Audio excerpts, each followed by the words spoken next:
Why hello, my protruding eye queens. We're back with another one. So first of all, if the two sides of my face don't look like they match makeup wise, it's because they don't. One of these two sides is what you're going to be shooting for today and what I'm going to be showing you how to do. The other one is showing you what not to do. Before we even get into this everyday look for protruding eyes, I have to say something. I just want to say thank you for all of the engagement and sweet comments that I saw on my first protruding eyes video. That video is probably the one that means the most to me to this day on my channel because first of all, I thought about not posting it.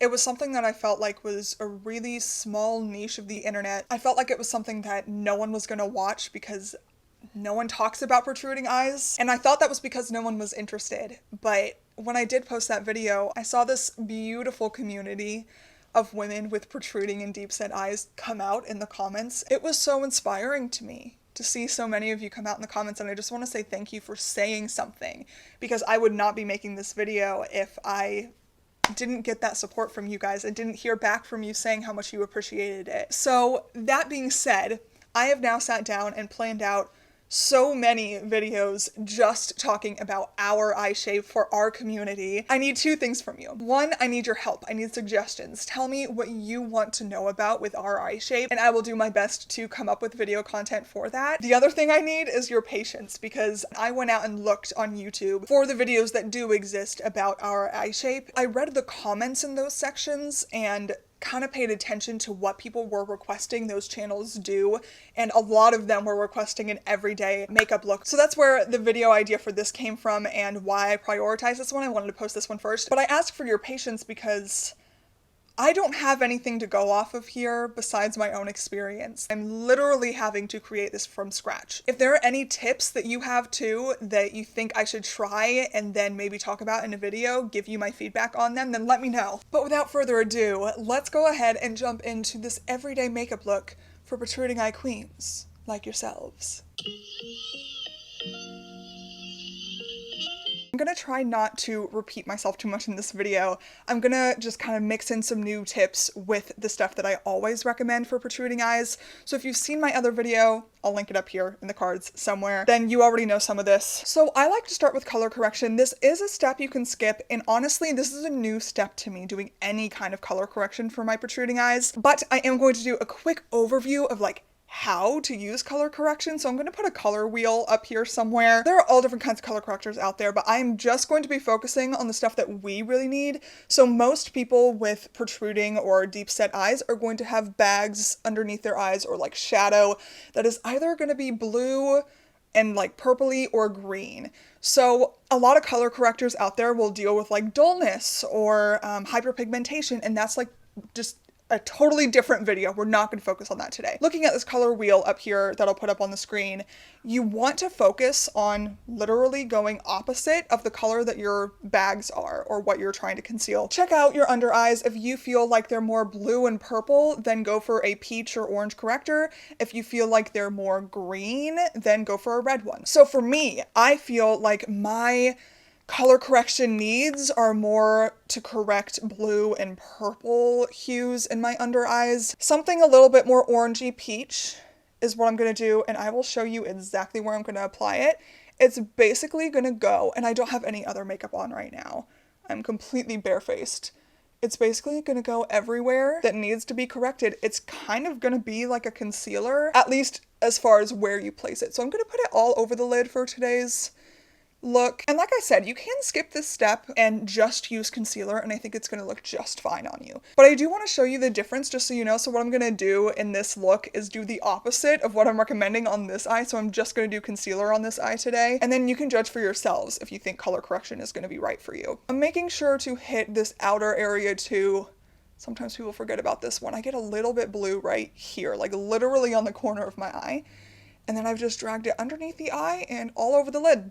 And that's where the color correction goes. Now, as far as color correctors go, this is actually a pretty tame one. You can get ones that are basically neon orange, and they work really well too. I just would recommend that when you use color correction, make sure that you know beforehand how you want the ultimate finish and the like heaviness of the look to end up. If you want to go for full coverage, then you can use more color correction. If you're going to go pretty light with concealer and foundation or like a BB cream, then make sure that you're not, you know, caking it onto your face, because this does need to be covered up. And that's the thing that I really worried about when I first started doing color correction, was if it would be able to be covered up. And it can be. I promise you, you definitely can cover it up. It's not going to look like you have orange shining out underneath your makeup. I got you, boo. I won't let that happen to you. Okay, that's step number 1. Step number 2 is to conceal, and you literally just hit the exact same spot. So I'm also going to hit the other eye with this. I guess I'll do that off camera because I want to use it as a comparison, but you don't need to watch me do that. So I'm going into this same palette. This is like a color correcting duo, so it has a concealer shade and it has a color correcting shade. This is from Mineral Fusion. I have it in the shade Neutral. And I know you guys probably already know this, but you never have to use the products that I'm using in these tutorials. I'll tell you what they are if you're interested, but pull out the stuff that you're excited about. Okay, so concealer is on both eyes. I'm gonna go step off camera real fast and do some foundation just all over the face, and then I'll be back. Just so you know, you can do foundation after the color correcting and then put concealer on top. Sometimes I do that, but today I decided to just kind of show you all of this in one. So I'm gonna go put some foundation on and I'll be right back in 3, 2, 1. And we're back. So I have foundation on the face, and I also did my brows, just filled them in a little bit because it helps me map out my eyeshadow a little better. So the next step, step number 3, is to powder underneath the eye and on the eyelid. So I have some e.l.f. Halo Glow setting powder here. I'm going to tap about that much into the cap, and then I'm taking this big fluffy brush and I'm just coating it. And then I make sure to literally swipe over everything. I go once on both sides and then I just kind of blend it out. But the point of having powder on both the lids and the under eyes is that it's going to help a ton with blending, especially if you're either just a beginner or for an everyday look. It's going to make sure you have 0 harsh lines, because it gives the eyeshadow powder that you're going to be putting on top of this something else to blend with already. It's not going on tacky skin, and it also just makes sure that there's no creasing. It just creates a far more effortless look, and it's really, really fast. So that's step number 3. Just take a second to do that. Okay, finally we are on to step number 4, which is my favorite step. And this is a step where you choose the eyeshadow that you're actually going to be using, which is probably the most important step out of all 5 that I'm going to be showing you today, because you gotta pick something that complements your eye color. And this does not have to be nearly as complicated as a lot of people make it out to be. You can use that color wheel we were talking about earlier. If you do use a color wheel to figure this out, the easiest way to do it is just to make sure that you find your eye color on the color wheel. I feel like a lot of people that have protruding or prominent eyes have brown eyes, because a lot of us are from like Middle Eastern descent, and that's just the most common eye color in general. But let's just take brown eyes for example. So that's going to be like near the orange family kind of, but you know where brown would be. I don't know if it'll actually show up on a color wheel, but you know about where it would be, between like reds and oranges. You want to make sure that if you're using a color wheel that you're not going for any color that is adjacent to your eye color, meaning like the one right next to it. Anything else is fair game. So you can, if you want to do something like really contrasting, go for something on the opposite side of the color wheel. For us brown-eyed girls, that would be like blues and purples and, you know, really vibrant colors like that, which I love doing. I think that needs to be a video in itself though, talking about how to make that work without like amplifying your under eye bags, because for us prominent eye queens, it's hard to toe that line. You know, sometimes using purple or blue eyeshadow could just make you look like you got no sleep. But if you want to go for like more of a brown, warm toned shade with brown eyes, there's nothing wrong with that. And there's so many colors you can choose from that still will accomplish that while also giving just a little bit of contrast to your eyes that makes them pop. For example, you could do pink, you could do red, yellow, gold, peach. All of those colors are gonna look so beautiful on your eyes, and it's not even going on the opposite side of the color spectrum. So that's what helped me choose what eyeshadow I wanted to use for today's look, and I'm gonna go for a very coral look, because that's one of my favorite things to do with brown eyes, because it's still coral. I feel like is a mix of like brownie, beige, and orange. So it's pretty darn close to my eye color, right? But it's just different enough that it ends up making my eyes look really, really nice. So I'm gonna go with the Juvia's Place Nubian Coral 3 palette. The packaging is freaking gorgeous. This is the newest addition to my eyeshadow collection. We've picked a palette at this point. I hope you have, or you have like a couple colors in mind if you have like individual shadows. Now's the part where we actually pick what is going to go onto the eye. And for a simple look, I'm gonna give you a rule that you can't go over 2 shadows for this like very everyday look. Really, you want to pick one color that is going to go all over the lid, and then you could pick one that like maybe is a little bit deeper and you can put in like the crease or just outside to give it a little bit of like a smoky dimension. You could pick a highlight color to, you know, go on the lower lash line. You just want to make sure that you're keeping it simple. Don't pick a ton of colors. It makes it far more complicated. So I talked in my other video briefly about the fact that I really like matte shades as just like a blanket rule for protruding eyes, because I feel like they have the ability to redefine the shadow and the dimension in your eye. Shimmery shades are absolutely beautiful, and yes, honey, you can use them on protruding eyes, but I think I need to do another video about that too. So I'm gonna go with a matte shade again today, and I try not to go for something too light. If you haven't seen my other video, I also said that in there, that I like to pick something that, I don't know, like stereotypically you would think of as a crease shade. So like maybe this guy or this one down here, something that has some pigment to it. So, I really should have decided this beforehand, what I wanted to go with. I knew I wanted this palette. I think I'm gonna go for a true corally look, so I'm gonna go with this guy. I also think that this one would probably be more of a natural everyday look, but I like a little bit of pop of color, so I'm gonna go in with my finger. And this brings us to the 5th and final step of this look, which is how to apply the eyeshadow, where to apply it. So in my other video, I talked about how going above the crease a little bit or going out horizontally can help bring like horizontal and vertical dimension that kind of helps distract from that 3D dimension you already have going on in your eyes. All of those are good tips and you can follow those. What I'm gonna do today though, and I will show you, is go directly over the lid, the entire lid, and I'm actually going to keep it in my natural crease today. I'm not going to bring it up, but I am going to smoke it out. So I'm using my finger to just kind of build up that color. I close my eyes so I can really find my crease, and I really touch the crease and then pull downward. Just to make sure that, you know, that line is where my color stops, and most of the color gets dragged to the center of the eye. And then I'm just going to flick and kind of pat. Pay attention to the movements I'm making here. I'm going really light, and I'm only dragging out the color on this section of my eye. And then I'm just taking a hot minute to blend all of this out, and you can kind of pull it all in the direction that you want to smoke it. Okay, so as you can see, when I have my eye just like normally looking at you, this area up here does not have any shadow on it, but you can see that it did smoke out, and you can start to see the color again over here. You can leave it just like this, but I am going to show you what I would do with the second color. My rule about 2 shadows is not finite. You can totally change it up, but I kind of want to show you what I would prefer to do for this look, and I actually think I would change it up depending on the time of year. So for my second shadow, I am either today going to choose a darker shadow that I can use to kind of smoke out this area right here, and I probably wouldn't even bring it into my crease. I would just use it over here and maybe smoke it down onto the lower lash line.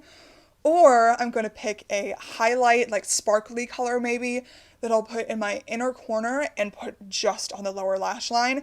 And I kind of want to do the second one today just because it's summer and I think sparkly, beautiful, highlighty kind of colors can be really fun. And I haven't even showed you guys what the benefits of having like a sparkly light catching color on the lower lash line looks like, and what those benefits are for a protruding eye. So I kind of want to do that today. But before I do, let me jump off camera and do this eye really fast. I'm going to do this with a neutral brown tone that is pretty darn close to my eye, one that I wouldn't necessarily recommend for something where you want it to be an everyday look but also pop. Okay, so this eye is done, and as you can see, I kind of chose something that was just a really neutral brown, not warm, not cool.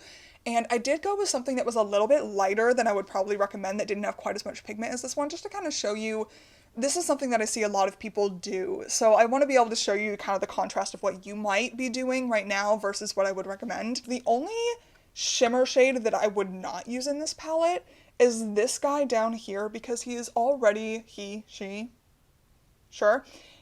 is already really, really close to this. I mean, it's going to look shimmery, but be almost the exact same color, and I want a little bit of contrast in the areas that I'm hitting with highlight. I'm gonna use this shade. Let me swatch this for you. By the way, this palette is absolutely beautiful. Okay, so we're gonna be using this shade right here as kind of like a highlighty color. So I'm gonna put this underneath the eye first. And again, I'm gonna use my finger to do this. You do not have to, you could pick it up on a brush, but I think that shimmers do really, really well with finger application. So I'm just going to, I have quite a bit of it right here.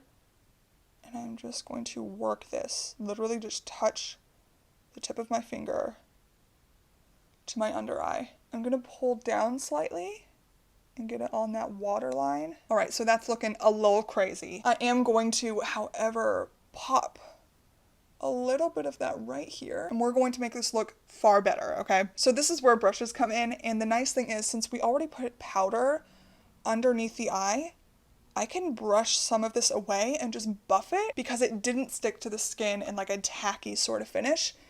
And then I'm just going to use the same brush to take the color that I already placed and kind of blend it up onto the lid a little bit, just diffuse it. I'm gonna take just a little bit more of that shade. I'm pinching this brush and tapping off excess.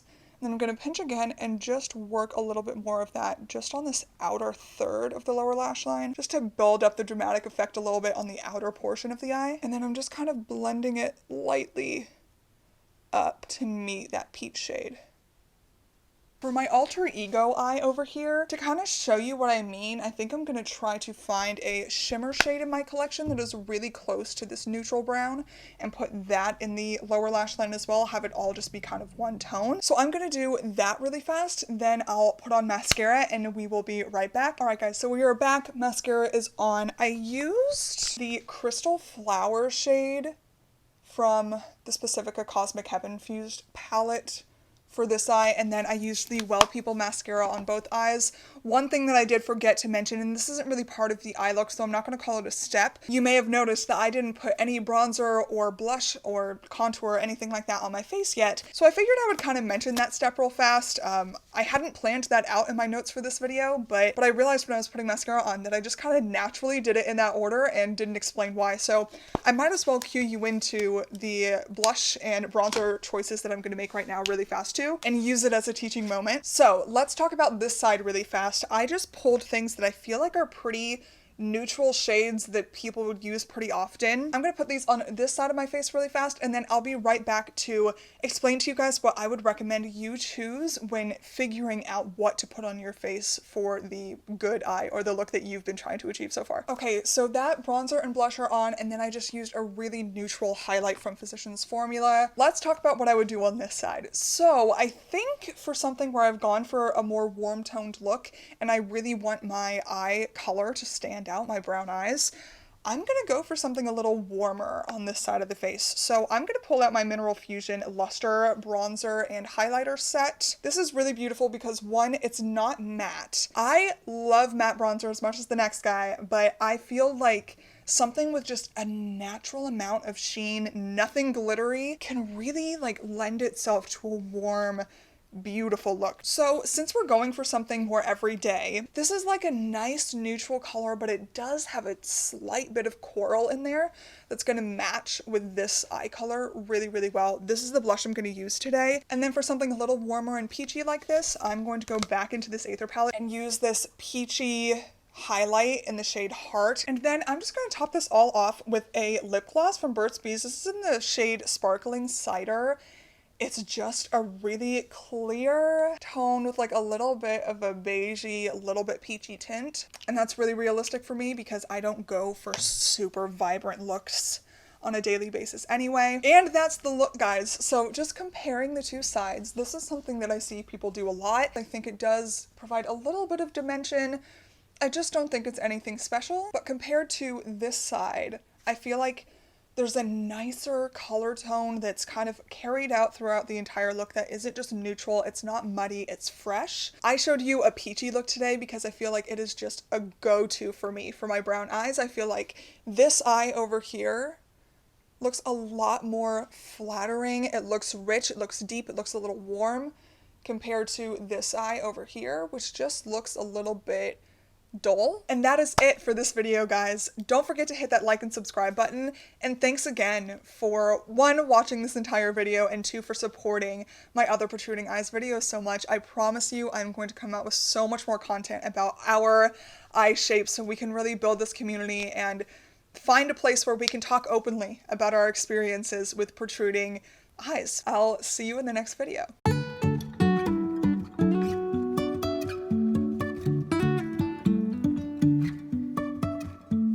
Life is a winding road, no telling where it goes.